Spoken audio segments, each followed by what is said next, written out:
অবৈধ অভিবাসীদের উগান্ডা পাঠাচ্ছেন মার্কিন সাবেক প্রেসিডেন্ট ডোনাল্ড ট্রাম্প।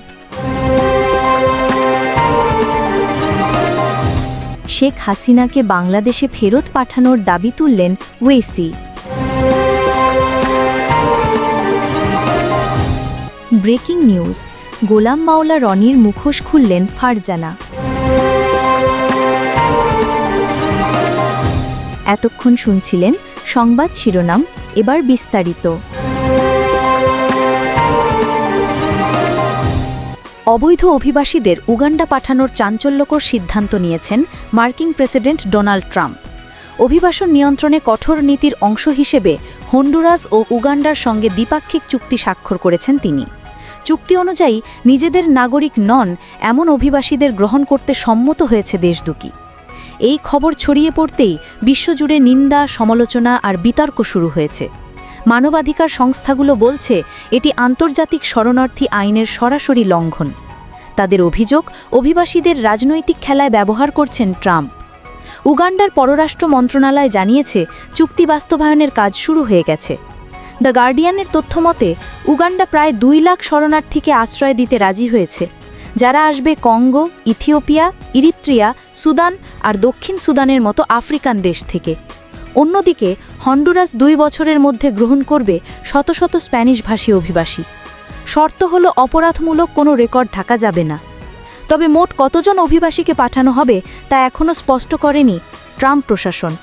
এদিকে যুক্তরাষ্ট্র, মেক্সিকো সীমান্ত থেকে আটক এশীয় ও আফ্রিকান অভিবাসীদেরও পাঠানো হবে উগান্ডায়, যা অভিবাসী সংকটকে নতুন মোড় দিতে পারে বলে মনে করছেন বিশেষজ্ঞরা।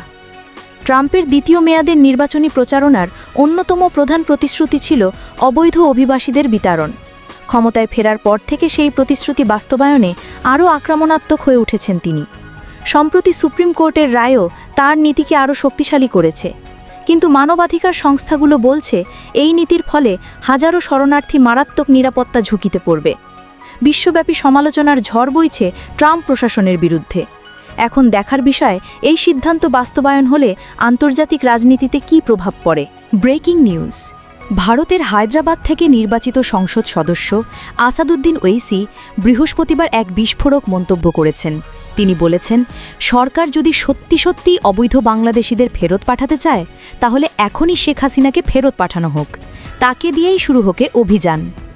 ওয়েসি এই মন্তব্য করেছেন ভারতের জনপ্রিয় পত্রিকা দ্য ইন্ডিয়ান এক্সপ্রেস আয়োজিত আইডিয়া এক্সচেঞ্জ অনুষ্ঠানে। ওয়েসি শুধু হায়দ্রাবাদের সাংসদ নন, তিনি অল ইন্ডিয়া মজলিস-ই ইত্তেহাদুল মুসলিমিন, সংক্ষেপে AIMIM এর প্রধান। অনুষ্ঠানে তাকে প্রশ্ন করা হয়, সীমান্তে যেভাবে বাংলাভাষীদের অনুপ্রবেশকারী হিসেবে চিহ্নিত করে হয়রানি করা হচ্ছে, জোর করে সীমান্তে ফেলে দেওয়া হচ্ছে, এ বিষয়ে তার অভিমত কী? উত্তরে ওয়েসি বিজেপি সরকারের তীব্র সমালোচনা করেন। বলেন, দেশের ভেতরে বিদেশাতঙ্ক ছড়িয়ে দেওয়া হচ্ছে, বাংলাভাষীদের যেই দেখছে তাকেই বাংলাদেশি বলে ধরে নিয়ে জেলে ভরা হচ্ছে, আবার সীমান্তে ঠেলে দেওয়া হচ্ছে। এরপরই তিনি বোমা ফাটান, প্রশ্ন তোলেন, বাংলাদেশের সাবেক প্রধানমন্ত্রী শেখ হাসিনা কেন ভারতে রয়েছেন? তিনিও তো বাংলাদেশি, তাই না? তাকে কেন দেশে ফেরত পাঠানো হচ্ছে না? ওয়েসি স্পষ্ট ভাষায় বলেন, 2024 সালের অগাস্টে শেখ হাসিনা গণঅভ্যুত্থানে ক্ষমতাচ্যুত হওয়ার পর থেকেই ভারতে বসবাস করছেন, অথচ সাধারণ বাংলাভাষী শ্রমিকদের কোনো যাচাই বাছাই ছাড়াই বাংলাদেশি অনুপ্রবেশকারী আখ্যা দিয়ে সীমান্তে ফেলে আসা হচ্ছে।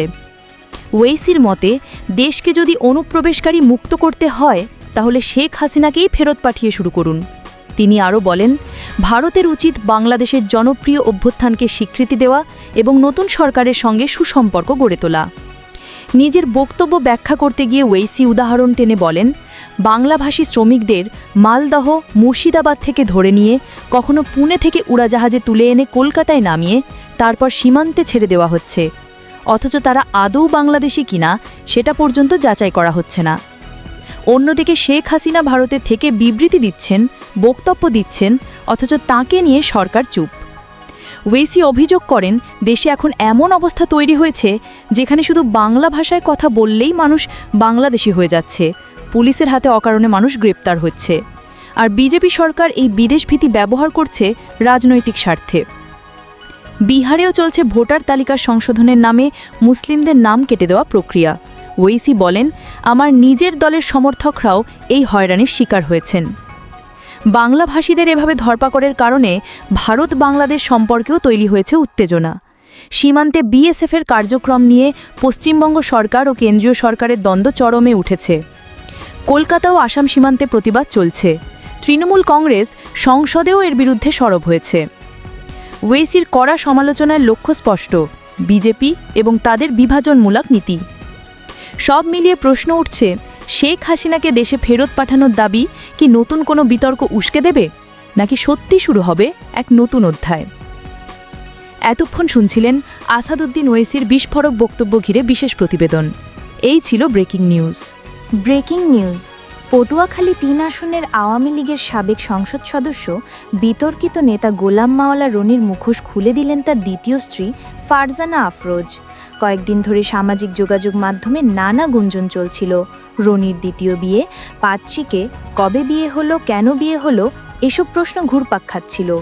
কিন্তু গতকাল বুধবার রাতেই সবকিছু স্পষ্ট হয়ে যায়। সাংবাদিক ইলিয়াস নিজের ভেরিফাইড ইউটিউব চ্যানেলে প্রকাশ করেন এক ভিডিও বার্তা। শিরোনাম দেন, সম্পত্তির লোভে 2 সন্তানের মাকে ভাগিয়ে বিয়ে করে রনি। শুধু তাই নয়, সেখানে প্রকাশ করেন রনি আর ফারজানার কথোপকথনের অডিও রেকর্ডও। মুহূর্তেই বিষয়টি ভাইরাল হয়ে যায়। ফারজানা নিজেও মুখ খুলেছেন। রনির প্রতারণা, চাপ আর সম্পত্তির লোভ সবকিছু তুলে ধরেছেন তিনি জানান, স্বামী থাকা সত্ত্বেও রনি তাকে বারবার বিয়ের প্রস্তাব দিত। আমি তো স্বামীসহ ভালো আছি বললেও রনি নাছোড়বন্ধা। একসময় বলে বসে, আমি ইসলামের বাইরে যেতে চাই না, আমি তোমাকে বিয়ে করতে চাই। অবশেষে হোটেল র্যাডিসনে সম্পন্ন হয় বিয়ে, কিন্তু বিয়ের পর শুরু হয় নতুন নাটক। ফারজানা বলেন, বিয়ের সত্য প্রকাশ করতে চাইলে রনি থামিয়ে দিত, এমনকি নিজের ছেলের বিয়েতেও তাকে যেতে দেয়নি। আরেক চাঞ্চল্যকর ঘটনা ঘটে ধানমন্ডির বাসায়। ফারজানা সেখানে গেলে শাশুড়ি ভয়ে পুলিশ ডাকেন। পুলিশকে কাবিন দেখালেও ঘন্টার পর ঘন্টা জেরা সহ্য করতে হয় তাকে। ফারজানার অভিযোগ, আমাকে বিয়ে করার পর সম্পত্তি চাইতে থাকে রনি, আমি না বলতেই হঠাৎ ডিভোর্স। তিনি জানালেন, রনি এমনকি কাবিননামা ব্যবহার করে থানায় মিটিং এড়িয়ে চুপিসারে ডিভোর্স লেটার পাঠিয়ে দেয় চট্টগ্রামে।